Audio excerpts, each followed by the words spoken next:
So, you are, I guess, serendipitously fortunate in this kind of pandemic era to have one of your good friends, Mike Bennett, come back along for the ride with you guys. And you guys are currently the ROH Tag Team Champions. It's no secret Mike didn't love his last WWE run. I don't know if you've seen the comments.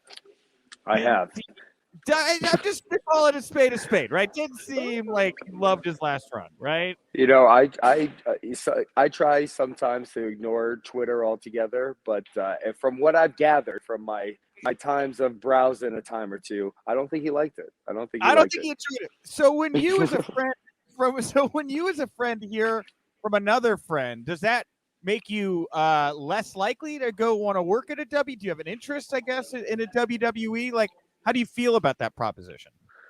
I mean, everyone's experiences are different, and I think Mike will be able to tell you that as well. Like, just because things went a certain way for him doesn't mean it would go a certain way for someone else.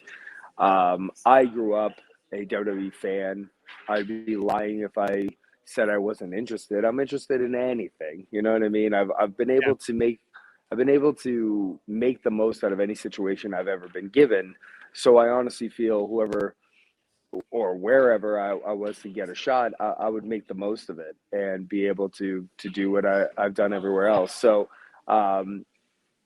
we've all heard plenty of horror stories. There's been plenty of people that have had horror stories about Ring of Honor as well. It doesn't necessarily mean that was the case for everyone. So,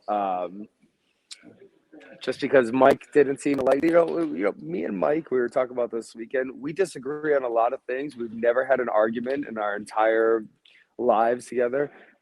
I think we respect the fact that people could be different than one another and still friends at the same time. So, like I said, if Mike was here to answer that question, he would say that his experience there wouldn't influence me at all.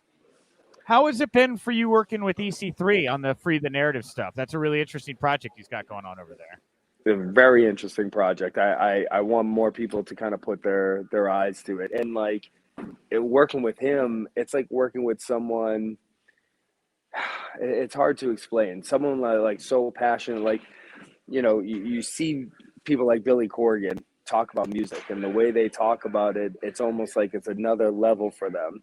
And EC3, when he talks, him and JC, when they talk about this vision that they have, the way they talk about it and the passion that they have for it, you can see it's inspiring because you can see the work that they put into it and what they have in mind and what they're trying to go for is something that I know that if given the right opportunities, they will succeed. So I'm very excited for them because they have something really, really cool going on there. I was lucky to be a part of the last one. It kind of came together very last minute, and I was able to jump on it, and I wanted to be a part of it. Don't get me wrong. Like, I was substituting for Moose last minute, and Ring of Honor, luckily, in 45 minutes, gave me the okay. Next thing you know, I'm wrestling on it. So, there's a lot of room for growth there, especially for getting more eyes on it, and I'm hoping to be a part of it in the future.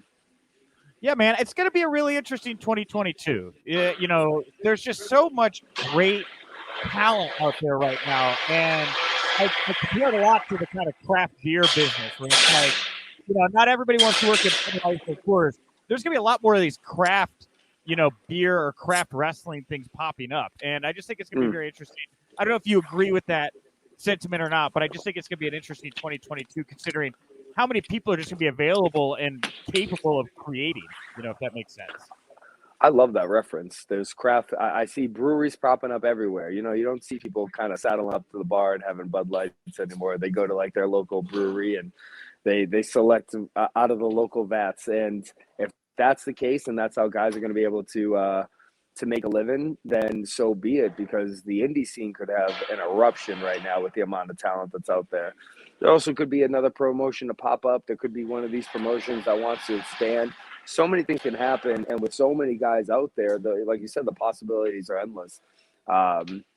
Right now, it's one of those times where you're like, all right, I want to kind of get my tentacles out there as much as humanly possible because you don't know what's going to happen next. So I want to kind of test the waters everywhere and kind of find a place that fits the best. Yeah, man. All right.